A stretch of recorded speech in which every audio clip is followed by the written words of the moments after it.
Right, I've had a few apologies, so I'll just run through the apologies quickly.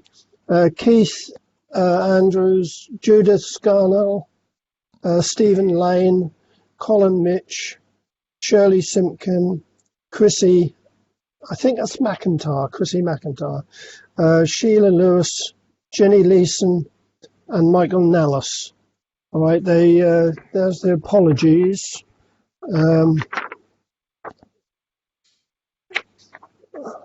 Get myself in a muddle.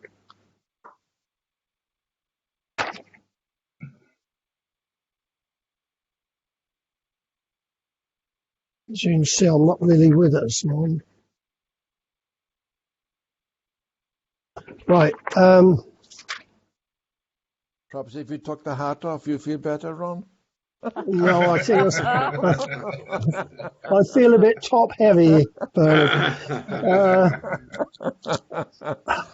Right. The two books went out okay. Vivian Wilcox, we had a bit of problems getting to her, but in the end we did get to her, and the book has been sent to her, and she's very happy. She didn't realise she'd won one. So that was that. Just points on the last meeting quickly, get it out of the way. The files on the OneDrive, do not publish them. Listen to the video I was talking about it last time. They're files that I downloaded off Find My Past. So they're okay for us to share them, but not to publish them, okay? And last year's calendar, although Keith Bettany gave me permission to use his dad's artwork, that was Gillian and I put that calendar together. That took us a good month to do that, and we paid for it all. And we did make a small loss, but a couple of members did make the difference up, so we didn't make a loss in the end. So that was the calendar. Yeah, so that's that.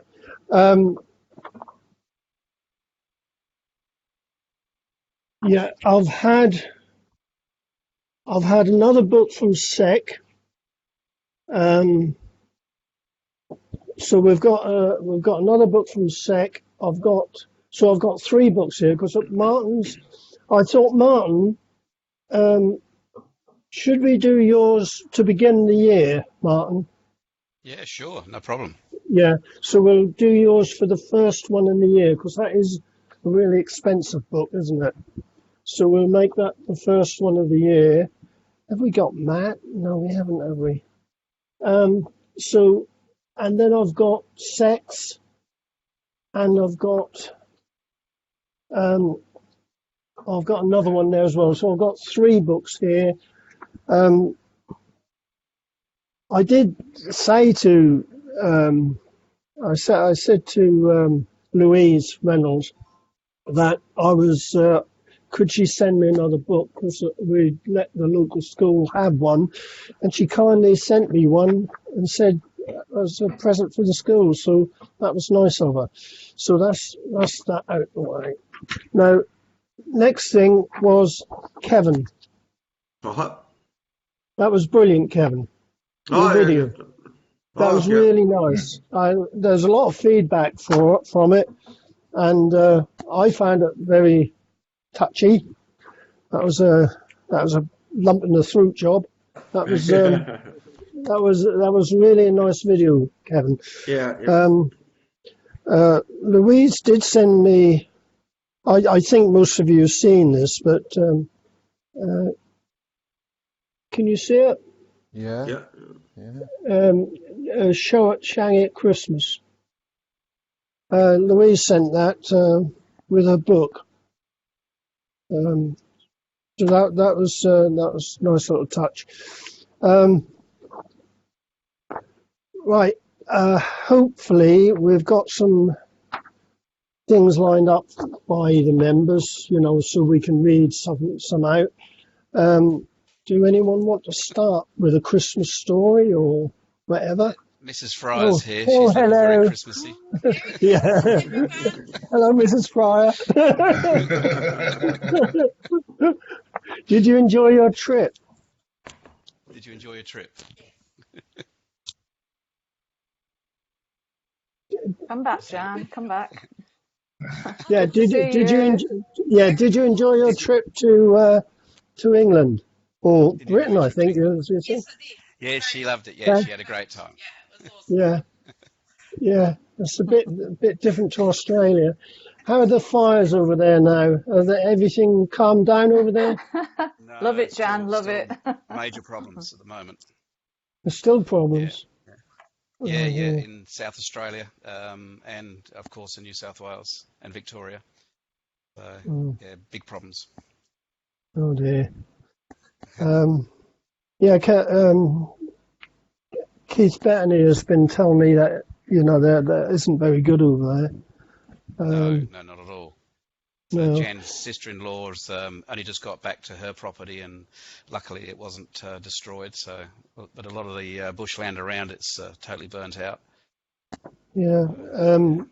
Yeah, Gillian's brother was in Australia, and unfortunately he died about 3 weeks ago. Um, that was, he had a nice sense of humour, and I don't know if all of you have heard of Singing Postman. Oh, yeah. Singing Postman? Yeah, the Norfolk Singing Postman. Um, uh, have you heard the Bottom Drop now? No? Well, that was a song he sang, and, in his Norfolk accent.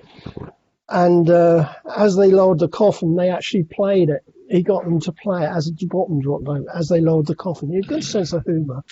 Anyway, yeah. Does anyone want to start with a story for Christmas? Come on. I No. don't mind starting. I'll do it. Yeah, you start it, and I've got one ready as well. You Okay, start though, right. Barbara. Let me just bring this over. Well, mine isn't particularly, well, it is sort of happy. It's more of a thank you. Here's my dad.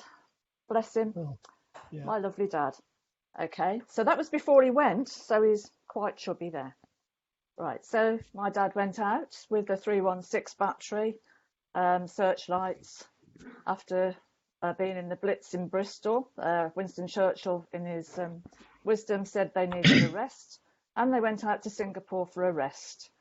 As you know, it wasn't very peaceful, and he was captured on the 15th of February. Well, it says on his documents it was the 17th. Can I just take my hat off, please? Take my hat off to you, Dad. Right. And in April, he was then moved out to Saigon, where your dad ended up as well. And so this is a picture of the docks with the go-downs here. Yeah. George and I visited there. There wasn't a lot left, but the go-downs were there. So we did a trip round the river and paid tribute to him. So Dad went out there. Now, because last night I spent some time looking through what I've got. I've got diaries of various ones that went out there. And I came across the diary of Fred Fox. And what my Christmas thing was, I don't know if you've seen this, Ronnie, because I know about all the Changi entertainments that they were able to put on, and weren't they just amazing? That from nothing they put on such amazing shows. My tribute really is to the people that helped me research. Jean Roberts, who some of you may know, did a lot for the Royal Artillery and Saigon. She, like me, is a Saigon baby, as we called ourselves. We were the children of people who returned from Saigon. And Frank Clark, who was big friends with Ernie Goff, who, if you didn't meet Ernie, you missed out because he was such a character. Ernie said he didn't know my dad, but they were actually together in the last few days before Saigon fell, but memory, doesn't pay. Well, I said one day, it's amazing what they put on in Changi. What a shame they didn't do that in Saigon. And Frank, bless him, came up with this. And this was a Christmas party that they put on. Yeah. And it's called Cinders, or Local Girl Makes Good. So Unfortunately, there's no date or time, so I don't know what year this was put on. But for my Christmas tribute to the men who were sent out to Saigon, you know, this is amazing. It blew me away. So well done, all of those. Fred Fox, whose diary I've got, actually took part. I noticed that his name is here. I wish I could have asked my dad what it was like. They've got musical arrangements going on by Ron Baldwin. Yeah, fabulous. So that would have been something. So fortunately, they were released. You may not be able to see my dad in this picture, but this is my dad when he got to Colombo. And there he is there, a shadow of his former self. And these are the names of the guys who were with him in the 316 battery in that photograph. I have tried to search and find them, but without success. If anybody knows their dad was in that picture, I would love to hear from you. So for Christmas, I would like to say a big thank you to all of those that helped me research my dad. I couldn't remember how long ago it was, but at the back of the one folder I've got here, I've got an ancient copy of the Kofepo news sheet, and it actually had the names of my 3 children in it because I enroll them every year, and that was 2009.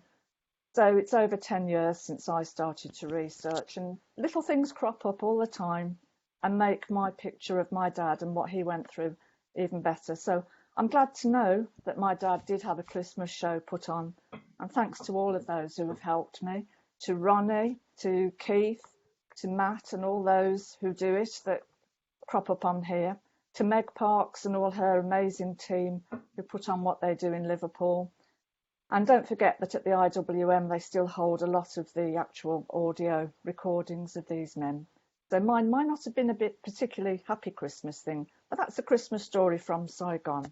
Happy Christmas to them in remembrance, and happy Christmas to all of you. Cheers. Okay. Yes. Cheers, Barbara. Cheers. Mine's only peppermint tea. It might look like something alcoholic, but it's peppermint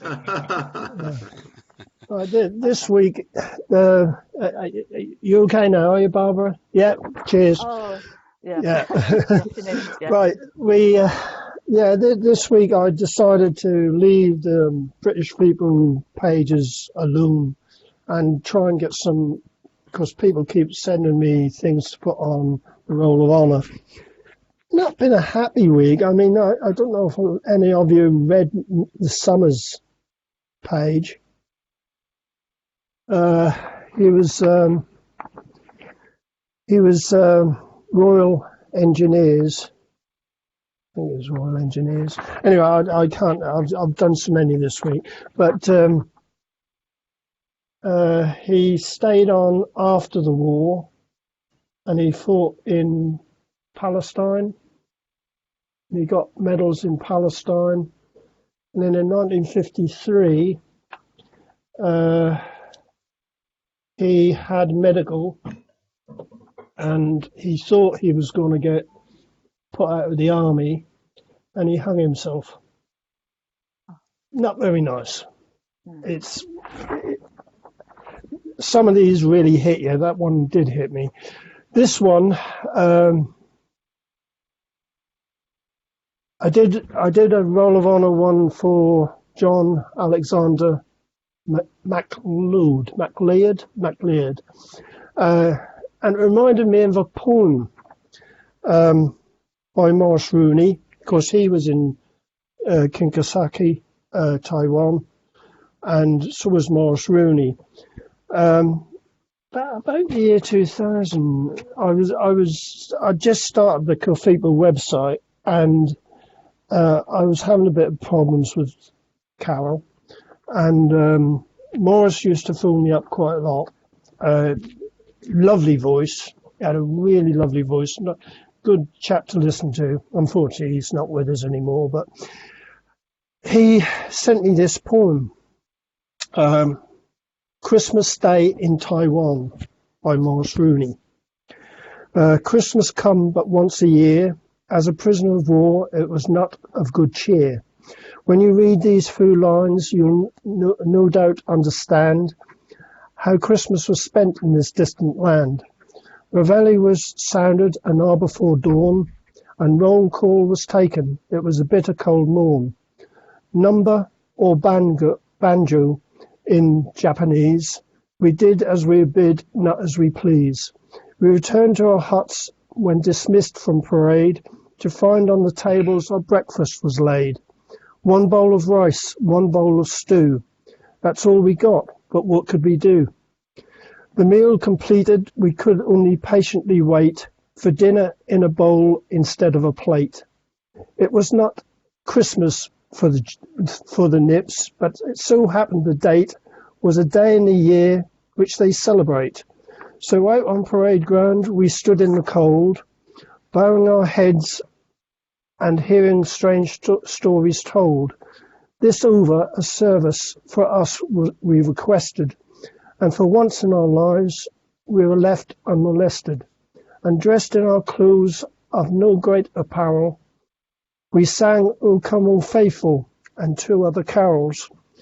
Mid-morning the hut leaders by the bugle were called, and 5 fags per man in their hands were installed. Then dinner time came, a delightful surprise. There's meat in the stew, from the cookhouse came cries. It was the first we had seen for over 6 weeks, of greatly preferred to potato tops and leeks. Never before had we been given a sweet, but today we had bananas. It was such a lovely treat. The afternoon was quiet, with so little to be said, and with nothing better to do, we lay on a bed. Sleep, I am sure, only came to a few, as our minds were on loved ones. Also we knew that back in dear Blighty, our country, our home, they were thinking of us as we were of them. 6 o'clock came, we sought our meals to complete.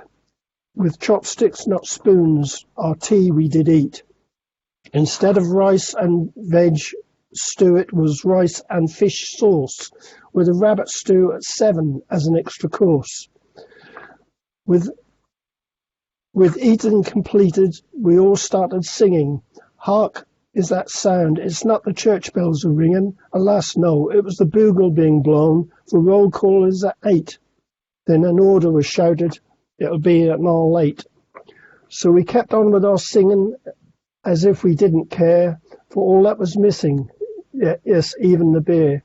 We sang Auld Lang Syne a few minutes before 9, and the bugle's call sounded, and we fell into line. The Jap officer came round, and to end our delight, came, roll call is over, put out the light. So that's how we spent Christmas. You'll no doubt say a hard case, but we're not too downhearted. We know a change must take place. And when that time comes, how happy we'll be to return to our homes contented and free. That's a long poem, but he was a great chap. I love listening to him. He helped me to end at the beginning when I started doing the Cofipa website.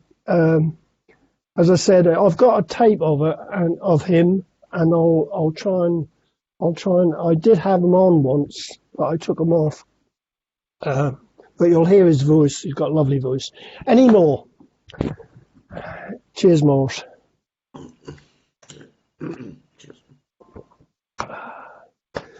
Any more stories? No. I'll tell a little story. Obviously, Christmas time in the camps, there's a lot of guys who not only was it Christmas, it was also their birthday. And today, if my grandfather was still alive, it would have been his birthday today, and he would have been 101 years old. And so I've been thinking about, well, where did he spend his last Christmas? And his last Christmas would have been at Chunkai Camp. And so I've had a bit of a look through some diaries about, what sort of Christmas they had at Chunkai, and just tried to sort of, piece together and get some understanding of, that last Christmas. But not only that, one of his comrades, William Billy Brown, who's still alive with us today, he turned 103 on the 19th of December, which is absolutely incredible. And I'm in touch with his son Michael quite frequently, and he said that he had a wonderful birthday, spending it with his great-great-grandchildren. So, and that's just tremendous. And he also said that he got a little bit confused because he's got a hearing aid, and with all the conversation and all the questions around the room, he sort of got a little bit lost. But quite incredible. At 103 years old, what I find really remarkable about him is the fact that he actually still lives in the same house or home. I think it's an apartment or a flat type of thing. That is on his liberation questionnaire. He's still at the same address today, and obviously he's got continuous care each day to go and check on him and help him, and do his washing and make sure he's got meals and things. But he absolutely refuses to go into a home, and at 103 he's still living in his original residence, which was quite incredible. So some of the reading I've done around the camps, primarily from Corporal Allen's diary, who was 5th Bedson Hearts, and also Captain De Quincy's diary for Suffolk's. Both these diaries are great Group 2 diaries, and they really do give a good timeline of events throughout the camps and progression through camps in Group 2. And they both sort of write about Christmas experiences. And so the Christmas at Chung Kai was filled with the normal fare of on Christmas Day, they actually were allowed to have pantomimes, shows, etc., and they did have some fairly decent food, as they describe in their menus that they write in their diaries. But then I sort of took that further again and thought, well, I'll now look at what happened further on, in Christmas 1943, when they were further up country.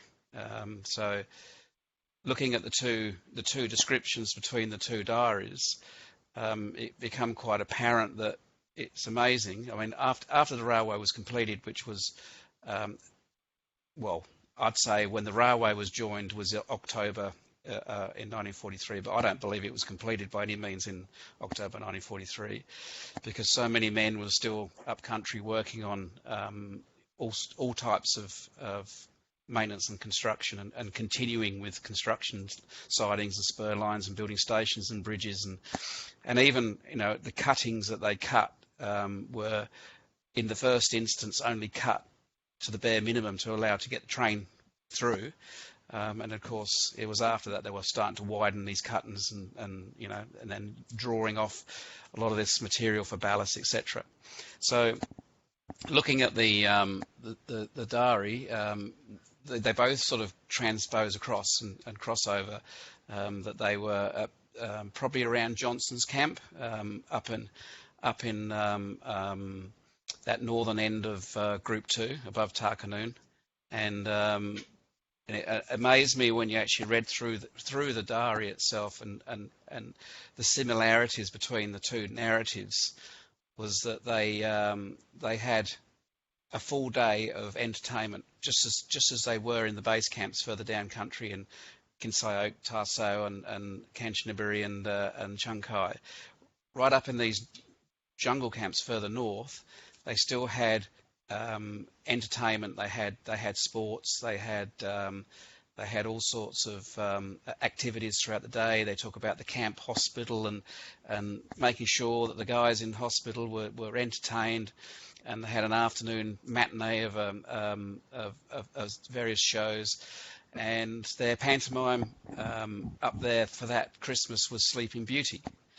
And that's something which I've been trying to find cross-reference with that in other writings or other descriptions, but I haven't actually found anything positive just yet, because as we know in Chung Kai, they're very, very much documented what shows they had and what productions and who was behind those productions. But obviously those camps further north, it was exactly the same. They were having entertainment, and they were having all the same sort of Christmas fare as the other ones, which I thought was quite amazing. That's my bit. Right, cheers.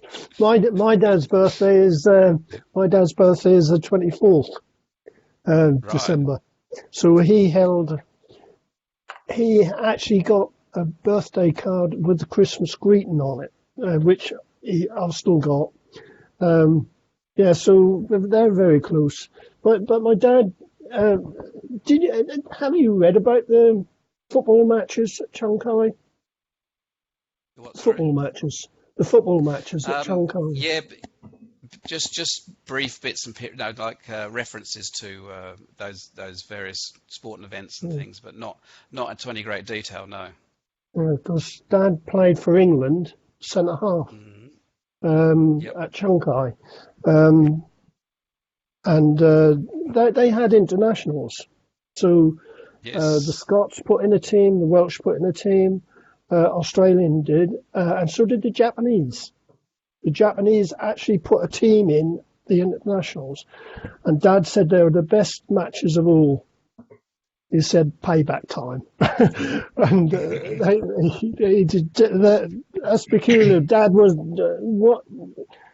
what I've heard. Dad didn't tell me much about his football, but I know he played Town Boys, and he played for Millers, who had a very good team. They won a lot in the East Anglia. But he said that, or other people have told me Dad was a really hard centre half. So I can just imagine him getting stuck in. But anyway, that was Changkai. So Dad was in Changkai. Right at the end, before he was sent back to Singapore, and then he went to Saigon. But anyway, any more? Come on, Kevin, you must have one. Well, I've just I'll talk about the video. Yeah, you talk about that because that was a brilliant video, Kevin. It really was. Yeah. Well, what I did is when I started doing the research into my father, I come across that book, and when I read that passage, it brought it really home to me, because I knew my father would have been there singing them carols, and it just is one of them things that really hits you. It really think, well, he was there then singing them, but it was the hope. I think when they were singing that carols, it was the hope that the men got from it. It was their inspiration to keep going, and as I say, that always stuck with me. And I thought, well, I'll have to put that on somewhere to do that, because it's such a lovely story. The drawing, the artwork, I have only ever seen one picture of the Chung, the POW camp. So I had to do like an interpretation. It was a bit of an artistic license, the picture of the camp itself.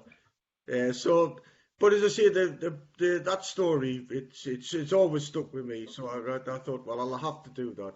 Is a tribute to the men in that camp. As I say, it's mainly because I knew my father was there and he would have been singing at that time. It was brilliant. That book was brilliant in that respect.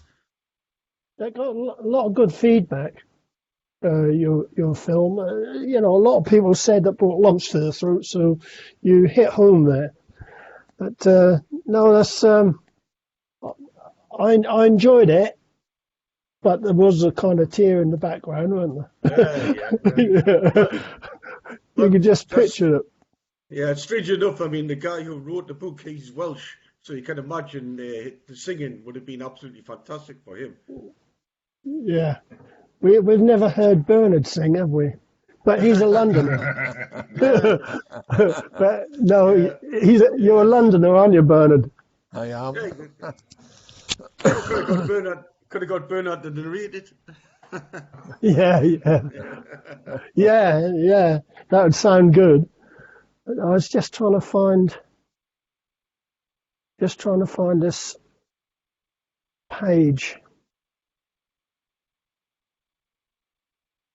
Yeah, carry on. Go on, Tim. Are you on screen? So well, I don't really know much about my dad's Christmases. I know the first one in 42, they probably wouldn't have had one at all, because he just got off the Singapore Maru and everyone was still dying all around them. Um, 43, he was in Zentzuji.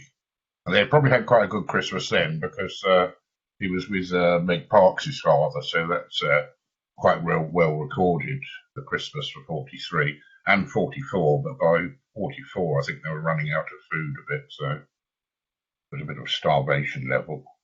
But I say I'm quite lucky that he was with Meg Parks' dad, so I've got all his stories, certainly for Zentzuji and Mayata from that, and also a chap called John Fletcher Cook was in Zentzuji and Mayata and has written a book, The Emperor's Guest. So I'm quite lucky that that sort of period's been well covered.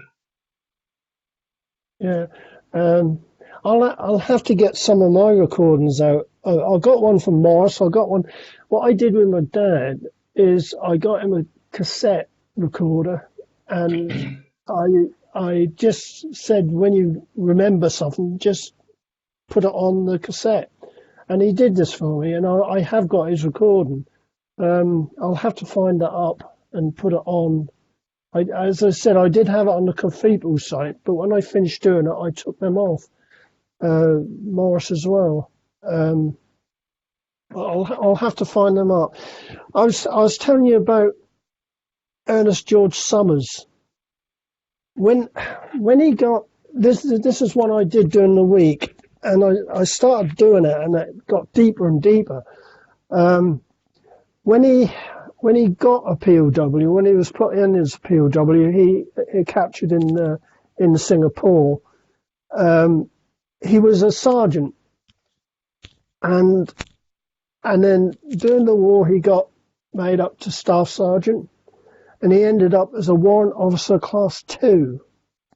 Now I don't know if a staff sergeant is higher or not. No, WO2's higher. No, so that's where he ended up. So he went from sergeant, staff sergeant to warrant officer. Born Devonport. It was Royal Engineers, and the dates, he was reported missing, and then the 19th of the 10th month, so it's 19th of October, 42, they got to know that he wasn't missing, he was a POW. So in those months from February, 8 months, his family thought he was dead. This is typical of other ones that I've done, so that isn't extraordinary.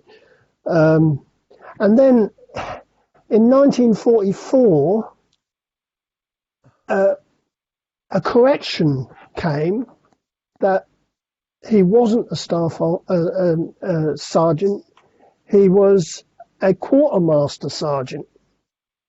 And all this came from the camps, so I don't know how they got this information through.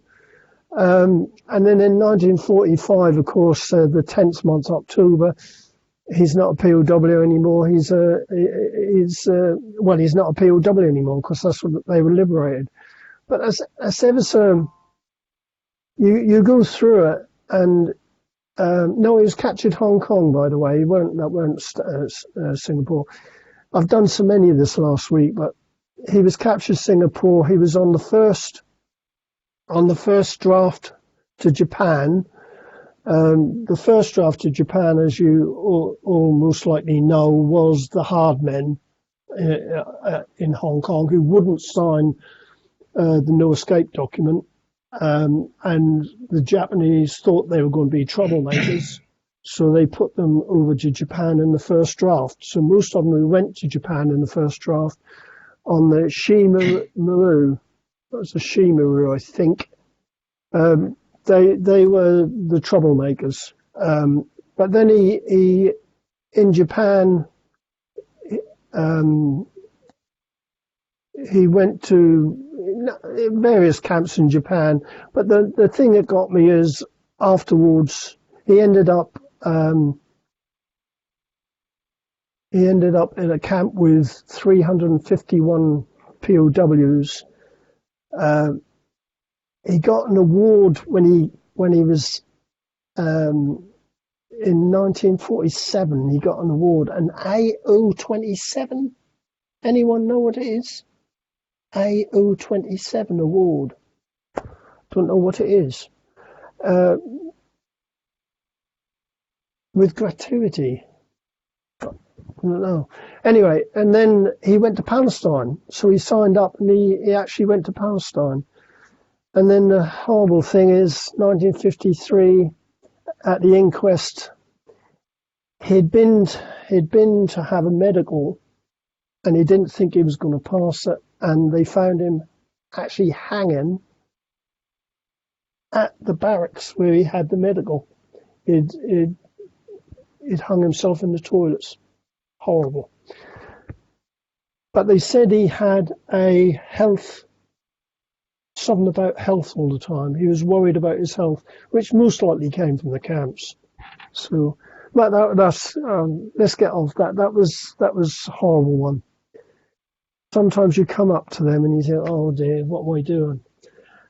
Anyway, let's have something happy. Go on. Just going back a bit, Ronnie. When you were on the missing and casualty reports and things, they'll have come from the Red Cross. Yeah. And you probably know you can actually apply to the Red Cross for a prisoner of war's records. Yeah. Which will tell you exactly what they hold. It's very difficult to get hold of. They say so many people want them that they only actually open up twice a year, and you've literally got to get on your computer first thing in the morning on the days they open the list, because they'll open at about 8 o'clock and they'll close them at 12 because they're so overworked that they can only take so many requests a year. See, that really doesn't make sense at all, because the Australian Red Cross records are all online at the Melbourne University. So I mean, how come the ones in Britain aren't available? That's just amazing. I mean, it's like anything. You know, the Australians are way ahead of us on what they've got online.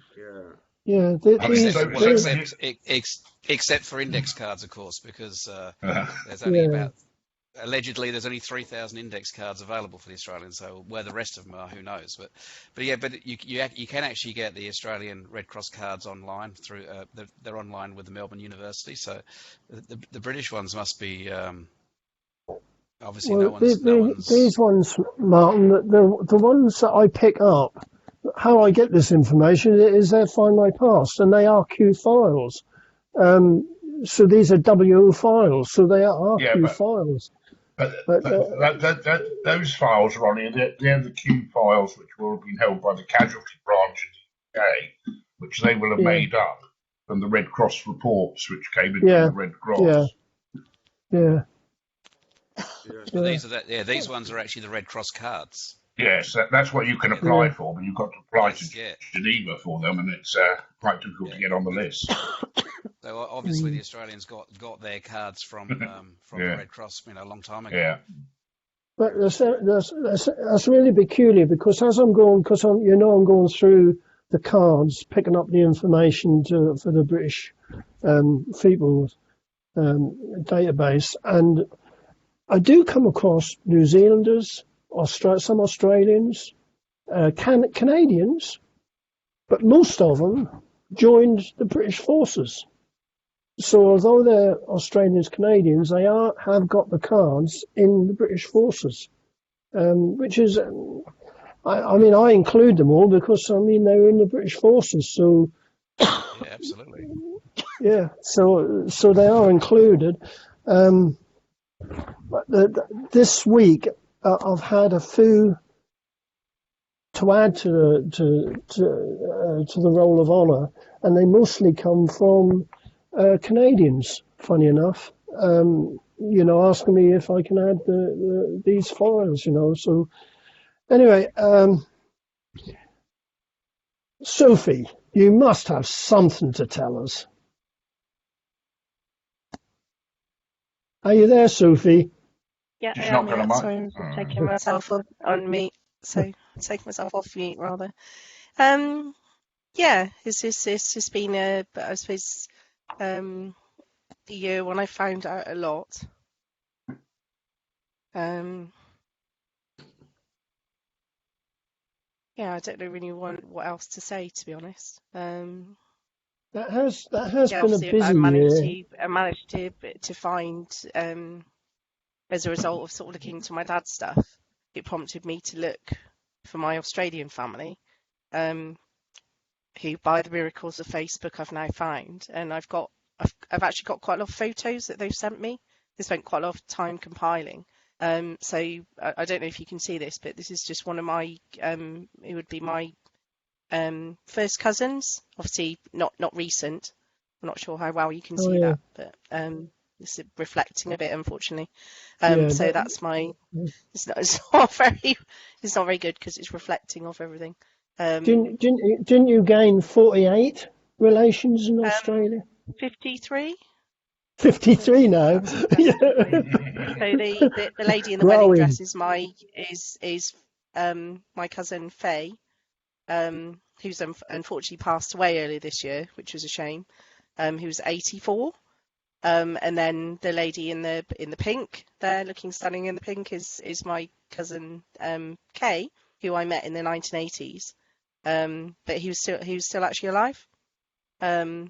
Most still in Townsville in Queensland, but there's quite a few that have moved elsewhere in the country. So I need to check in with them to see that they're not affected by the fires now as well. But yeah, so they're all still older than me. Everybody's older than me. But the youngest second cousin, so Faye's children, she had 6 children, is only 3 or 4 years older than me. So that's like getting quite near. So and we've certainly had quite a few nice conversations over Facebook Messenger. And I think the odd thing is that even though you didn't know these people and they don't know me and I don't really know them, it seems like the conversation flows very easily, like you've always known them or something. So that's been really good. So yeah, I've got 53. I think I've counted 53 new relatives, and that's not with including other halves and etc. And so It's a lot of Christmas cards. well, yeah. So I don't know. Yeah, so I mean, next year we're hoping to go in October, November out to Thailand. So and we've got an arrangement to go up to Ubon as well for Ray to meet us up there and be our tour guide. So that'll be quite good. But half of me is thinking, if we go across all the way there, maybe we want to tag on another week or something and go to Australia as well, and perhaps meet the relatives. If I can get over my fear of creepy crawlies and stuff, spiders, etc. That's exactly perhaps what Martin, you could give me some tips on how to avoid them. You hardly see them. You have to go looking for the dangerous ones. You've got to go looking for them. You don't see them. Okay, right. So I'm sure I'll be okay. Yeah, but yeah, it's been an interesting year, in getting to know you all, and hopefully maybe this next year I might even get to meet some of you. So Barbara, I'm definitely going to try and come to some of the meetings if I can fix it.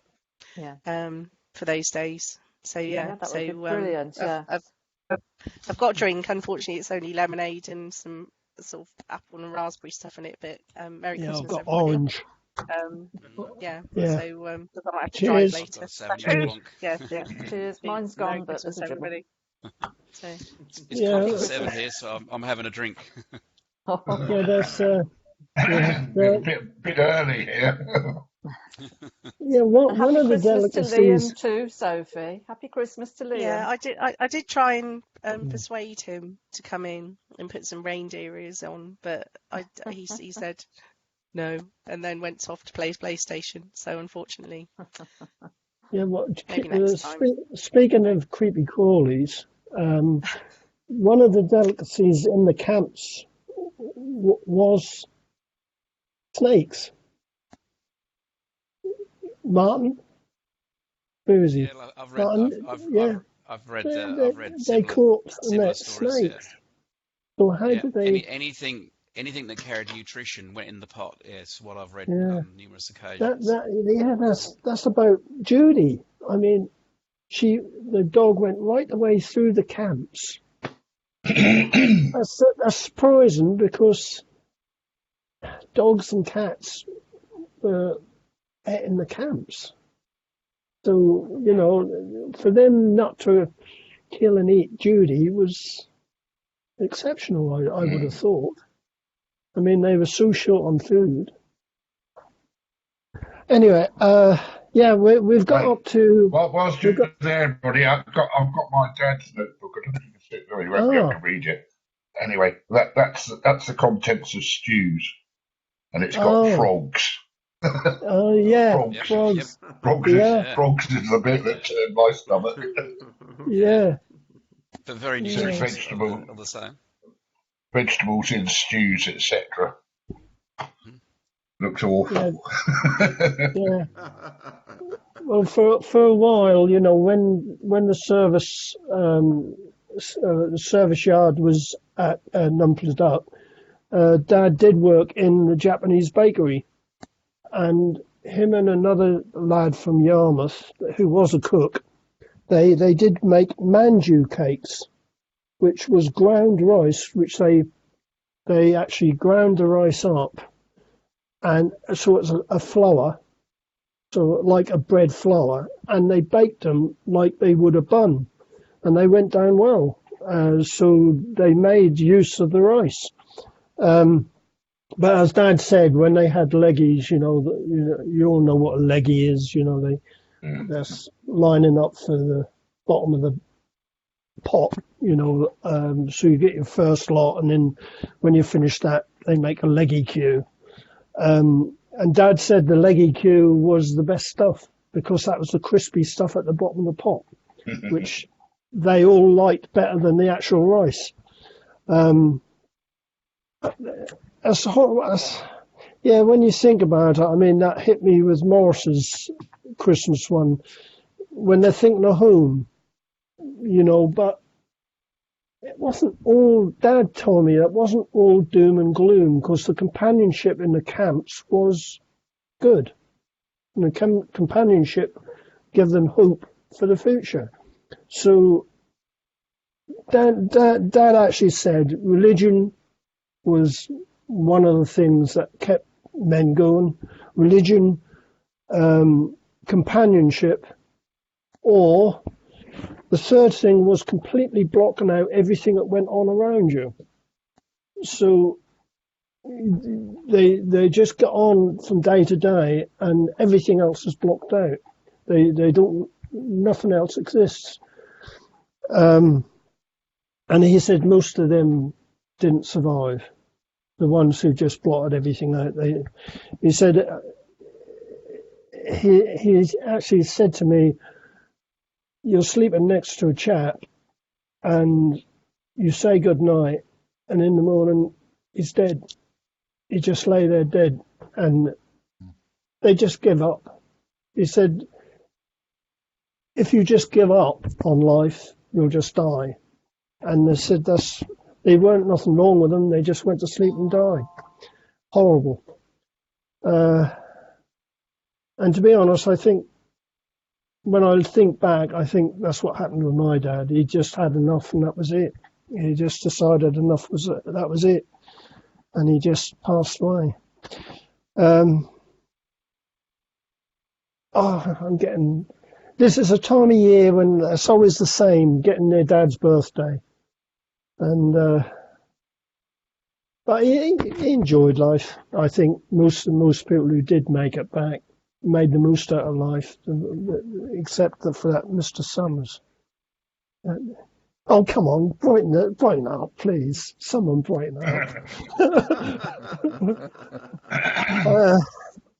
But I mean, that's one of the reasons why it was so pleasing to get an email from Mr. Brown's son Michael just this week, to talk about Mr. Brown at 103 years old and still enjoying life with his great grandchildren. I mean, that was just fantastic. Well, great grandchildren. It was marvelous. Yeah, yeah, yeah. Not many of these. When I'm writing these Roll of Honor out, it's surprising how many died in the 40s. They didn't, the war hit them hard. I mean, the one of them I did this week. He at Kinkasaki, the one at Kinkasaki. He died 43. He was 43 years old. He was after the war. He went to New Zealand, and he was in hospital in New Zealand for a few months. Then he was sent to England, and then back to Scotland after months in hospital. So again, he never got over it, and he died at 43. The human body can only take so much, can't it? And Kinkasaki, we all know, was in the copper mines. So, come on, Bernard, you've got a nice story to tell us. Tell me, am I the only one in the group that has served in the army or the forces? I did job. No. Well, I mean, because Christmas Day in the army, Rivali was at 6 o'clock in the morning, and you had to be out on parade at 8. But on Christmas Day, Rivali was at 6 o'clock, just the same, but you were awakened by an officer coming round all the men with a bucket of tea. Right? And if you wanted a cup of tea, you had to dip your mug in the bucket. Yeah. That was a sort of a ceremonial thing, that it was the officer's duty on Christmas morning to come around with a bucket of tea. Yeah. Did you spend the time in the prison there on Christmas with the Germans? No, I didn't spend Christmas time in Spandau prison. No. No, that was with Hess, wasn't it? That was Hess, wasn't it? I did do a month of guard duty in Spandau prison, watching over Hess. Yes, I did that. And I used to look at him because we were in the turrets on the walls, and we were looking down on the courtyard. And I mean, I could see there was only 4 prisoners in it. It was a 400 cell prison, and there was only 4 prisoners in it. And one of those was Hess. And we used to get marched around, start off with about 8 men, I suppose. You'd march around, and 2 would be dropped off at the first sort of turret, and 2 new ones on, 2 new ones off, until they went around until they'd all been relieved. To see there was a new lot. But the things that we saw in the nights up on the walls there in the turrets, you'd never believe. And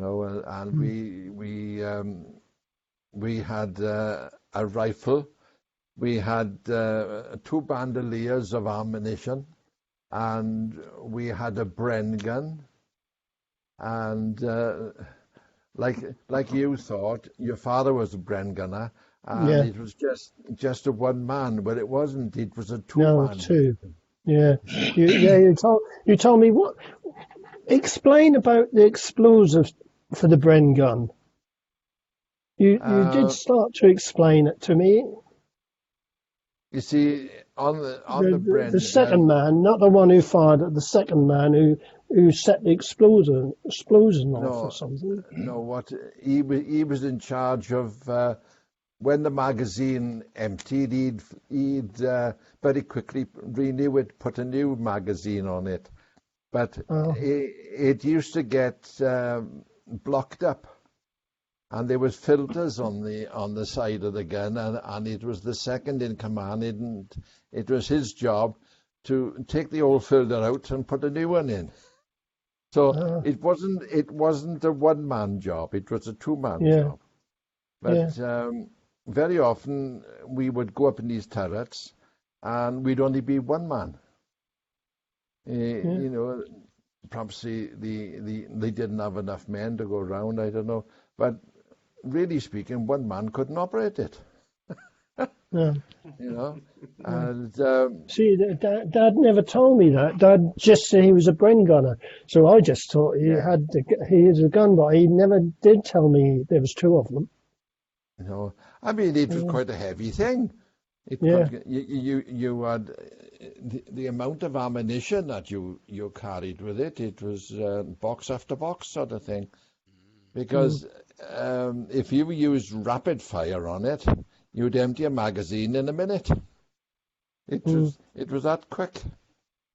You know, yes, I had to go at that, Ron. I think I've told you this before, that I did ask Dad how many Japs he killed, and he said, I fired my gun and shot her. I don't want to know if I killed anyone. He just didn't want to know. When you pulled the trigger right back, it just went brup. It was empty. Oh yeah. Yeah, but it only held 30 rounds or something, so, and it fired at a rate of 200 a minute, I think. So yeah. Didn't pull the trigger; it just went zip. That's right.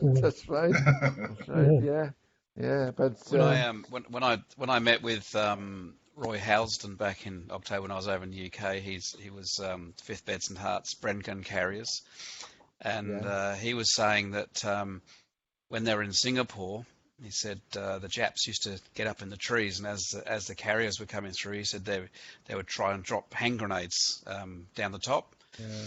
And he said, of course, we'd discard them and get them out. And he said, and so what we did is we then put nets over the tops of the carriers, so any hand grenades coming in couldn't fall down inside, and so they could knock them off. And he said, and then the Japs got divisive, and they started putting hooks on the hand grenades so that they would get trapped in the netting, you know. But I mean, that was just great little anecdotes of information, you know, from someone who was actually, you know, on the Bren gun carriers and what they were dealing with. But a Bren gun carrier was a track vehicle. They didn't have wheels on the front, did it? But I know on the back it had tracks. You see, and I'm not sure whether there was 2 men in that or 4.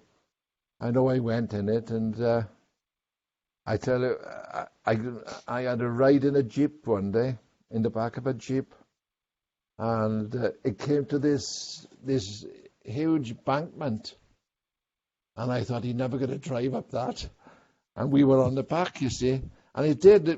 The thing was nearly vertical.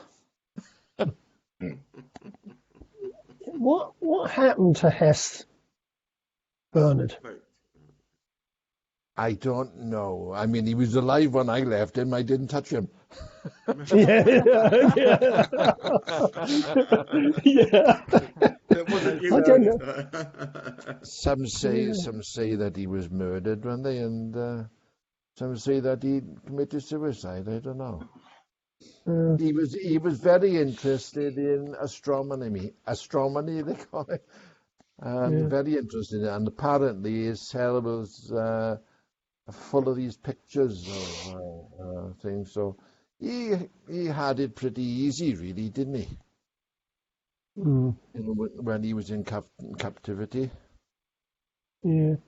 I mean, all I ever saw him doing was in the courtyard. And they had a piece of garden each, which the 3 others used to dig the garden and grow things. But Hess never did. He always sat underneath the wall. And this is when the officers told us that we weren't allowed to talk to him. You know, so he was in isolation, really, wasn't we went. We used to go to Germany quite a bit, and we went in a. I don't know if I told you this. We went in this castle, and they had a big placard up, to go through, and we started to go through, and the German said no, we don't want to go through. You see, so we actually said, yeah, we'd like to, paid him our money, and we actually went in, and that was just like walking back into my granny's home, her kitchen. Out the back, they had a vegetable patch, and it was just exactly like walking into my nan's kitchen. Everything was set up exactly the same. And that hits you because you think, well, Germans, they're different to us. Yeah. They're not. They're very similar to us, really. Yeah. Anyway, Well, I was there. War ended in 45, wasn't it? And I was there in 56. And most of the German people that we did meet out on the street, they were quite kind. Yeah. We found the Germans quite easy going. The only ones when the wall came down, we went down the east side, the east side of Germany, where the Russians were, and that's funny. But most of the Germans down that side spoke with an American accent, but the Russians had been there. But we found them, and this was mid 80s, and mid 80s, 90. Anyway, they really did make you welcome, but they were still doing war damage. Yeah. They'd actually taken this cathedral down that had been damaged, bomb damage. They'd taken the cathedral down, and all over the square they had numbers on them, numbers on the bits they're taking to bits for them to put it back together, and they're taking it together and laid it all out, and they were rebuilding it, so. And you thought the Russians had been there for a long time and nothing had been done. It was still all war damage, all bomb damage. Yeah. Well, Anyway. I was there before the wall went up. You were pretty free to go wherever you wanted, but they had trams, and I can remember the one was a U-Bahn. It was called U-Bahn track. Now that one went into the East German. Now, if we accidentally went on that one and went into the eastern side of Berlin, we are liable to be picked up by the Russians. Yeah. So I never went on it, Ron. No. I never went on it. No. And there wasn't much left when I was there because it had all been bombed. Most of it was flat. Yeah, that was in a bit of a state when we went there. But they were then rebuilding things, and they were making actually good jobs of it. That was looking really good. Well, you've heard the expression "jerry built." Well, Yeah. I seen it in action, Ron. Gosh, they'd throw a building up in no time. Yeah. And they'd have a funny shaped trowel. It was like a triangle shape with a handle in the middle. And I used to wonder how on earth could they put the cement on that and lay bricks with it? But they did it. Yeah. A building went up in no time. Yeah. Yeah. But, Well, anyway, we're at 11, so I think I'm going to go and have a sleep because I'm really, really tired. That dog, diarrhea on a puppy is not good. Anyway, it's been a good year with over 1,000 people in the members in the fecal family now. So that's grown no end. I think we had a look, Janet and I think we'd put in 300 and something, so it's near enough one a day throughout the year. So that was below 700 last time we looked, which was February. So we've done really well. That's really grown. And there's some really interesting stuff coming on there. Anyway, so Barbara, would you like to say the FIPO prayer? Have you got it? Oh my God! And this is my old brain goes. When you go home, tell them of us. And you're going to tell me this isn't the one you want. I've got all No, my you FIPO that would be okay, Barbara. Yeah, That's okay. Yeah, the Kohima epitaph. When you go home, tell them of us and say, for your tomorrow, we gave our today. You hear this, don't we, now quite a lot, and I don't know that people ever know where it comes from. And I don't know about you, something for a future meeting. I know we're closing now, but I'd like to actually discuss more about that Kohima epitaph. Yeah. I know it's Norwich, it's your thing, but with it next year, it's going to be used an awful lot. And let's find out who they meant when they say, "For your tomorrow, we gave our today." I'd like to sort of look into that. So anyway, sorry, that was diversifying. Well, I have, because I did do a big bit on Kohima. So I have got loads and loads of stuff on Kohima. Should we have a look at Burma, our next meeting? Should we look at the fight back through Burma, Burma? Tim? I was going to say Rangoon Jail's not been covered either, has it? No, we haven't covered Rangoon. No, I have actually got the full list of Rangoon Jail. And I keep saying I'm going to put it on, but I've had so many other things to do. But should we concentrate on Burma, the fight back through Burma, not the defence one? When the Japanese got to the border of India, should we start there?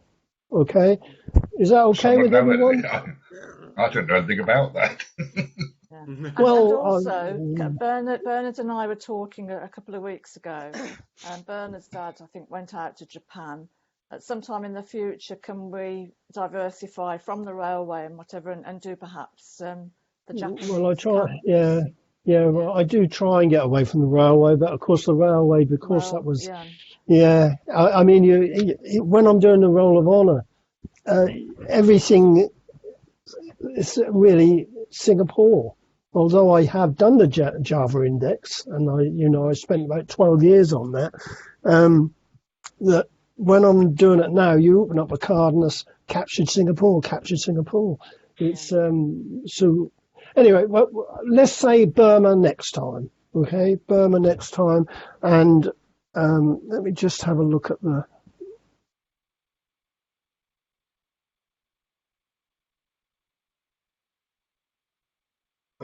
That'll be the 5th of January. Is that okay with everyone? That's a Sunday. That's a Sunday. Okay, so the first meeting we always do on a Sunday. The second meeting halfway through the month we do on a Saturday. Okay, so we'll keep it the same. So the 5th, that's the 5th of January on a Sunday. Okay, and all the best for Christmas, everyone. Merry Christmas. All the best for Christmas, and have a great time, and we'll see you all in January. Cheers, everyone. Cheers. Yeah. Bye. Bye, everyone. Bye.